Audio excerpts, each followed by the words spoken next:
ഗുരുസമക്ഷം ശ്രീ എമ്മിൻ്റെ ഒരു ഹിമാലയൻ യോഗിയുടെ ആത്മകഥയിലൂടെ എൻ്റെ കൂടെ സഞ്ചരിച്ചു കൊണ്ടിരിക്കുന്ന എല്ലാ പ്രേക്ഷകർക്കും നമസ്കാരം.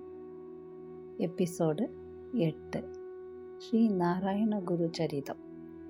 എനിക്ക് ഏതാനും അടുത്ത സുഹൃത്തുക്കളായി മറ്റു ചിലരും കൂടി ഉണ്ടായിരുന്നു. നാരായണ പ്രസാദും സഗറിയായും അയാളുടെ സഹോദരൻ മാമൻ സഗറിയായും ആയിരുന്നു അവർ. സഗറിയായുടെ അച്ഛൻ സുവിശേഷ പ്രസംഗകനായിരുന്നു. നാരായണ പ്രസാദ് ഡോക്ടറായി, സഗറിയായും ഡോക്ടറായി. അദ്ദേഹം അമേരിക്കയിൽ സ്ഥിരതാമസവുമാക്കി. മുൻ അമേരിക്കൻ രാഷ്ട്രപതി ജോർജ് ഡബ്ല്യു ബുഷിൻ്റെ പേഴ്സണൽ കാർഡിയോളജിസ്റ്റായും അദ്ദേഹം സേവനം അനുഷ്ഠിച്ചിട്ടുണ്ട്. അദ്ദേഹം റിപ്പബ്ലിക്കൻ പാർട്ടിയുടെ ഫണ്ട് റൈസർ എന്ന രീതിയിലും പ്രവർത്തിച്ചു. ഇവരെ കൂടാതെ മോഹൻദാസ്, സുധീർ, താൻ ഒരു ശാസ്ത്രജ്ഞനാണെന്ന് സ്വയം കരുതിയിരുന്ന വെങ്കടേഷ് എന്നിവരും സുഹൃത്തുക്കളായിരുന്നു. വേറെയും ചിലരുണ്ടായിരുന്നു. ഞാൻ ഏറ്റവും അടുത്ത ബന്ധം പുലർത്തിയിരുന്നത് രഞ്ജിത്ത് സദാശിവനോടായിരുന്നു. രഞ്ജിത്ത് സദാശിവൻ മോഡൽ സ്കൂളിൽ 9ാം സ്റ്റാൻഡേർഡിൽ ചേർന്നു. അപ്പോൾ ഞാനും 9ാം സ്റ്റാൻഡിൽ തന്നെയായിരുന്നു. അയാൾ ബി ഡിവിഷനിലും ഞാൻ എ ഡിവിഷനിലും ആയിരുന്നു. എങ്കിലും തമ്മിൽ കാണുമ്പോഴെല്ലാം അടുത്തിടപഴകുകയും പരസ്പരം നന്നായിട്ട് മനസ്സിലാക്കുകയും ചെയ്തു. കാലം ചെല്ലുന്തോറും ഞങ്ങൾ തമ്മിലുള്ള സ്നേഹബന്ധം ദൃഢതരമായി കൊണ്ടിരുന്നു. രഞ്ജിത്ത് ദൃഢഗാത്രനും ധീരനുമായിരുന്നു. ആർക്കും അയാളെ ഭീഷണിപ്പെടുത്തി കീഴ്പ്പെടുത്താൻ കഴിയുകയില്ല എന്ന് മാത്രമല്ല, തൻ്റെ ദൃഷ്ടിയിൽ അനീതി എന്ന് തോന്നുന്ന എന്തിനുമെതിരെ പോരാടാനും സദാ സന്നദ്ധനായിരുന്നു. മുമ്പ് പഠിച്ചിരുന്നത് സൈന്യം നേരിട്ട് നടത്തുന്ന സൈനിക് സ്കൂളിലായിരുന്നു. പിൽക്കാലത്ത് സൈനിക സേവന രംഗത്ത് വലിയ പദവികൾ അലങ്കരിച്ച പലരെയും എനിക്ക് പരിചയപ്പെടാൻ കഴിഞ്ഞത് രഞ്ജിത്തിലൂടെയാണ്. അവരിൽ വേലായുധൻ നായർ എയർ കമാൻഡറായിരുന്നു. മാധവൻ നായർ വൈസ് അഡ്മിറലായി. രാധാകൃഷ്ണൻ എയർ വൈസ് മാർഷലറായി. മോഹൻദാസ് ലിംഗ് കമാൻഡറായതിനു ശേഷം സുമേധയ സർവീസിൽ നിന്ന് വിരമിക്കുകയും ഇന്ത്യൻ മിലിറ്ററി അക്കാഡമിയിൽ പ്രവേശനം ലഭിക്കാൻ ആഗ്രഹിക്കുന്ന യുവാക്കൾക്ക് വേണ്ടി ഒരു ട്രെയിനിങ് സ്കൂൾ ആരംഭിക്കുകയും ചെയ്തു. ഈഴവ സമുദായത്തിൽപ്പെട്ടയാളാണ് രഞ്ജിത്ത്. 150 കൊല്ലം മുമ്പ് ഈഴവ സമുദായത്തിന് സാമൂഹിക രംഗത്തുള്ള സ്ഥാനം ഏറ്റവും താഴത്തെ തട്ടിലായിരുന്നു. ശ്രീ നാരായണ ഗുരുവിൻ്റെ പ്രചോദനവും ആശീർവാദവും അവരെ ഉന്നതിയിലേക്ക് നയിച്ചു. താഴ്ന്ന പദവിയിൽ നിന്ന് ഈഴവ സമുദായം വിജയത്തിൻ്റെ ചവിട്ടുപടികൾ കയറി. ഞാൻ ഇതിവിടെ സൂചിപ്പിക്കുന്ന സമയത്ത് മിക്കവരും സമ്പത്തും വിദ്യാഭ്യാസവും നേടിയിരുന്നു. അവർ സാമൂഹ്യ രംഗത്തും രാഷ്ട്രീയ രംഗത്തും അസൂയാർഹമായ പദവികൾ അലങ്കരിക്കുന്നു. തിരുവനന്തപുരത്തിൻ്റെ പ്രാന്തപ്രദേശത്തിലുള്ള ചെമ്പഴന്തി എന്ന ഗ്രാമത്തിലാണ് 1854 ശ്രീ നാരായണ ഗുരു ഒരു ഈഴവ കുടുംബത്തിൽ ജനിച്ചത്. അദ്ദേഹത്തിൻ്റെ പിതാവ് മാടാൻ ആശാൻ കർഷകൻ മാത്രമായിരുന്നില്ല, ഒരു പണ്ഡിതനും ജ്യോതിശാസ്ത്ര നിപുണനും ആയുർവേദ ഔഷധങ്ങൾ കൈകാര്യം ചെയ്യുന്നതിൽ വിദഗ്ധനും ആയിരുന്നു. ഗ്രാമത്തിൽ ഒരു അധ്യാപകൻ എന്ന നിലയിലും അദ്ദേഹം പരക്കെ അംഗീകാരം നേടിയിരുന്നു. ഗ്രാമീണർ അദ്ദേഹത്തെ ആശാൻ എന്ന് വിളിച്ചിരുന്നു. ആശാൻ എന്ന വാക്ക് ആചാര്യൻ എന്ന പദത്തിൻ്റെ പ്രാദേശിക രൂപമാണ്. അദ്ദേഹം രാമായണവും മഹാഭാരതവും ജനങ്ങൾക്ക് വ്യാഖ്യാനിച്ചു കൊടുത്തിരുന്നത് കൊണ്ടാണ് അദ്ദേഹത്തെ അങ്ങനെ വിളിച്ചിരുന്നത്. അന്നൊക്കെ സംസ്കൃതം ഭാഷാജ്ഞാനം ആവേശത്തോടെ ആർജിച്ചിരുന്നത് നമ്പൂതിരി ബ്രാഹ്മണരായിരുന്നു. അബ്രാഹ്മണർക്ക് വേദാധ്യയനം വിലക്കിയിരുന്നു. എന്നിരുന്നാലും ആയുർവേദ വൈദ്യന്മാർ സംസ്കൃതം പഠിച്ചിരുന്നു. ചികിത്സാശാസ്ത്ര ഗ്രന്ഥങ്ങളായ ചരക സുശ്രുത സംഹിതകൾ പഠിക്കുന്നതിനും സംസ്കൃതജ്ഞാനം അനിവാര്യമായിരുന്നു. അവർക്കും ഉപരിപഠനത്തിന് വിലക്ക് ഏർപ്പെടുത്തിയിരുന്നു. നാരായണന് 15 വയസ്സായിരുന്നപ്പോൾ അമ്മ മരിച്ചു. 30 വയസ്സായപ്പോൾ അച്ഛനും അന്തരിച്ചു. നാരായണനെ ആളുകൾ ആദ്യമെല്ലാം നാണു എന്ന്, പിന്നീട് നാണു ആശാൻ എന്നും വിളിച്ചിരുന്നു. അദ്ദേഹം ചുറ്റിച്ചഞ്ചരിക്കുന്ന അധ്യാപകനായി മാറിക്കൊണ്ടിരുന്നു. അനേകം മാസങ്ങൾ കൂടുമ്പോൾ ഒരിക്കൽ മാത്രമേ വീട്ടിൽ വന്നിരുന്നുള്ളൂ. ആയുർവേദത്തിൻ്റെ സീമകൾ അതിലംഘിച്ചുകൊണ്ട് തൻ്റെ അറിവിനെ വികസ്വരമാക്കാൻ അദ്ദേഹം ധൈര്യം കാണിച്ചു. അദ്ദേഹം വേദാംഗ ഗ്രന്ഥങ്ങളുടെ ഗഹനമായ അധ്യയനത്തിൽ വ്യാപൃതനായി. സംസ്കൃതം പഠിക്കാൻ ആഗ്രഹിച്ചുകൊണ്ട് അദ്ദേഹത്തെ സമീപിച്ചവർക്ക് സംസ്കൃതം പഠിപ്പിച്ചു കൊടുക്കുകയും ചെയ്തു. യഥാസ്ഥിതികർ താഴ്ന്ന ജാതിക്കാരെ അകറ്റി നിർത്തിയിരുന്നുവെങ്കിലും സവർണനായ രാമൻപിള്ള ആശാൻ എല്ലാവരെയും സമന്മാരായി അംഗീകരിച്ചിരുന്നു.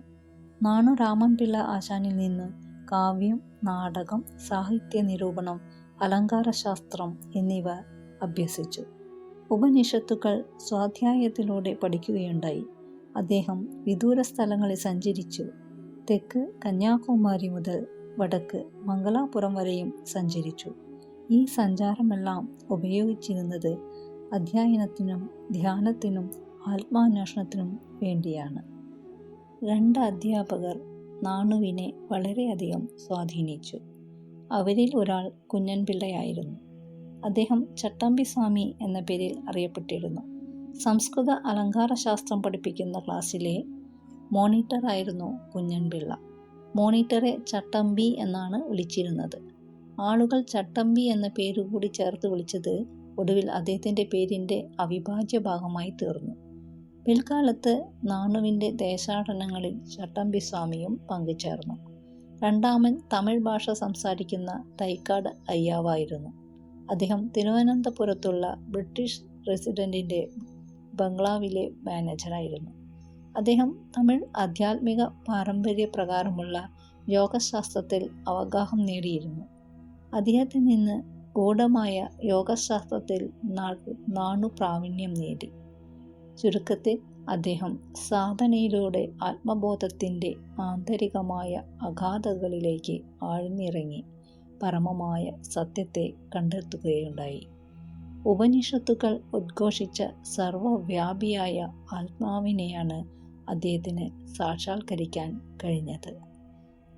അദ്ദേഹം ആർജിച്ച അനുഭവങ്ങൾ ഒരു ഭാഗത്ത് ആധ്യാത്മിക ഉപദേശങ്ങളായി പുറത്തുവന്നെങ്കിലും മറുഭാഗത്ത് സാമൂഹ്യമായ പരിഷ്കാരങ്ങളിൽ അദ്ദേഹത്തിൻ്റെ സജീവ സാന്നിധ്യം ഉണ്ടായിരുന്നു. ഏതാനും നാളത്തെ അസുഖത്തെ തുടർന്ന് ഭാര്യ അന്തരിച്ചതിന് ശേഷം അവർക്ക് സന്തതികളില്ലായിരുന്നു. അദ്ദേഹം മുഴുവൻ സമയവും അലഞ്ഞു തിരിയുന്ന സന്യാസിയുടെ ജീവിതം നയിച്ചു. അദ്ദേഹത്തിന് അനേകം അനുയായികൾ ഉണ്ടായിരുന്നു. ജനങ്ങൾ അദ്ദേഹത്തെ ശ്രീനാരായണ ഗുരു എന്ന് വിളിക്കാൻ തുടങ്ങി. അദ്ദേഹം ഉപേക്ഷിക്കപ്പെട്ട ദേവാലയങ്ങളുടെ പുനരുദ്ധാരണ പ്രവർത്തനങ്ങളിൽ വ്യാപൃതനായി. വിഗ്രഹങ്ങൾ പ്രതിഷ്ഠിക്കുന്നതിന് ബ്രാഹ്മണരുടെ സഹായം തേടാതെ അദ്ദേഹം തന്നെ പ്രതിഷ്ഠിച്ചു. നിലവിലിരുന്ന ആചാരങ്ങൾക്ക് എതിരായിരുന്നു അത്. ദേവവിഗ്രഹങ്ങൾ ഇല്ലാതിരുന്ന ആരാധനാലയങ്ങളിൽ വിഗ്രഹങ്ങളുടെ സ്ഥാനത്ത് അദ്ദേഹം കണ്ണാടി പ്രതിഷ്ഠിച്ചു. അതിലൂടെ അദ്ദേഹം വേദാന്ത പ്രതിപാദിതവും സോക്രട്ടീസിൻ്റെ പ്രമാണ വചനവുമായ ഈ സന്ദേശമാണ് നൽകിയത്: മനുഷ്യ, നീ സ്വയം അറിയൂ. അദ്ദേഹം ആലുവായിൽ ഒരു ആശ്രമം സ്ഥാപിച്ചു. മറ്റൊരു ആശ്രമം തിരുവനന്തപുരത്ത് നിന്നും വളരെ അകലെയല്ലാത്ത വർക്കല കുന്നിലാണ് സ്ഥാപിച്ചത്. പ്രസ്തുത ആശ്രമം ശിവഗിരി എന്ന പേരിൽ അറിയപ്പെടുന്നു.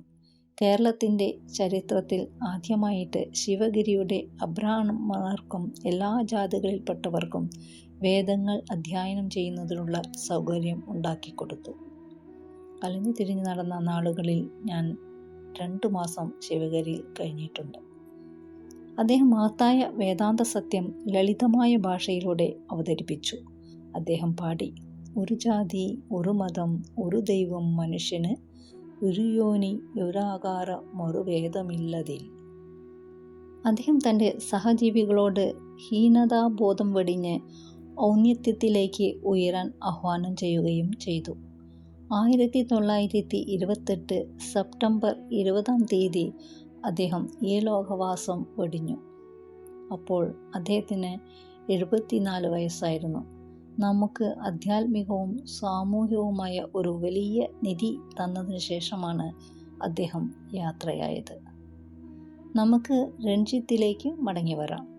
തൻ്റെ സുഹൃത്തുക്കളെ രക്ഷിക്കാൻ വേണ്ടി ഏത് അപകടകരമായ സാഹചര്യങ്ങളെയും അഭിമുഖീകരിക്കാനുള്ള അയാളുടെ കഴിവിൽ ആകൃഷ്ടനായതുകൊണ്ടാണ് എനിക്ക് അയാളെ വളരെയധികം ഇഷ്ടമായത്. പല അവസരങ്ങളിലും അത് തെളിയിച്ചിട്ടുണ്ട്. കോളേജിൽ പഠിച്ചുകൊണ്ടിരുന്ന കാലത്ത് സാമൂഹ്യ വിരുദ്ധരുടെ ഉപദ്രവങ്ങളിൽ നിന്ന് മര്യാദക്കാരായ വിദ്യാർത്ഥികളെ സംരക്ഷിക്കാൻ വേണ്ടി അയാൾ പലപ്പോഴും തെരുവിൽ വെച്ച് ഏറ്റുമുട്ടിയിട്ടുണ്ട്. രഞ്ജിത്തിനെ പറ്റി എനിക്ക് മറ്റൊരു കാര്യം കൂടി എടുത്തു പറയേണ്ടതുണ്ട്. ശ്രീ രാമകൃഷ്ണ പരമഹംസൻ എല്ലാം പതിവായി എത്തിച്ചു കൊടുക്കുന്നവരെ ദാതാവ് എന്ന് വിളിച്ചിരുന്നു. എനിക്കും രഞ്ജിത്ത് ദാതാവ് ആയിരുന്നു. പിൽക്കാലത്ത് ആരെയും അറിയിക്കാതെ ഹിമാലയത്തിലോ മറ്റ് ഏകാന്ത സ്ഥലങ്ങളിലോ ഞാൻ പോകാൻ ആഗ്രഹിച്ചപ്പോഴെല്ലാം എനിക്ക് അതിനുള്ള സാമ്പത്തിക സഹായം എത്തിച്ചു തന്നത് രഞ്ജിത്താണ്. ഞാൻ എവിടെ ആയിരുന്നുവെന്ന് രഞ്ജിത്തിനു മാത്രമേ അറിയാൻ കഴിഞ്ഞിരുന്നുള്ളൂ. എന്നെ എങ്ങനെ ബന്ധപ്പെടണമെന്നതും അയാൾക്കല്ലാതെ മറ്റാർക്കും അറിയാൻ പാടില്ലായിരുന്നു. അയാൾ എൻ്റെ അച്ഛനമ്മമാരെ സമാശ്വസിപ്പിച്ചിരുന്നു. അയാൾ ഞാനുമായി ബന്ധപ്പെട്ടുകൊണ്ടിരുന്നുവെന്ന് അവരെ ധരിപ്പിച്ചുകൊണ്ടിരുന്നു. ഏതെങ്കിലും അടിയന്തരമായ ആവശ്യം വരികയാണെങ്കിൽ അയാൾ എന്നെ നാട്ടിലെത്തിക്കുമെന്ന് വാക്കു കൊടുക്കുകയും ചെയ്തിരുന്നു. അയാൾ എപ്പോഴും എന്നെ സഹായിക്കാൻ സന്നദ്ധനായിരുന്നു. എന്തിനാണെന്ന് എന്നോട് ഒരിക്കലും ചോദിച്ചിട്ടില്ല. യാദൃച്ഛികമെന്ന് പറയട്ടെ, ആദ്യമായി ശ്രീ നാരായണ ഗുരുവിൻ്റെ ഒരു ചിത്രം കാണുന്നതും രഞ്ജിത്തിൻ്റെ ഭവനത്തിൽ വെച്ചായിരുന്നു. ഇതോടെ 8ാമത് എപ്പിസോഡ് അവസാനിക്കുന്നു. വീണ്ടും അടുത്ത ആഴ്ച കാണാം. ഹരി ഓം.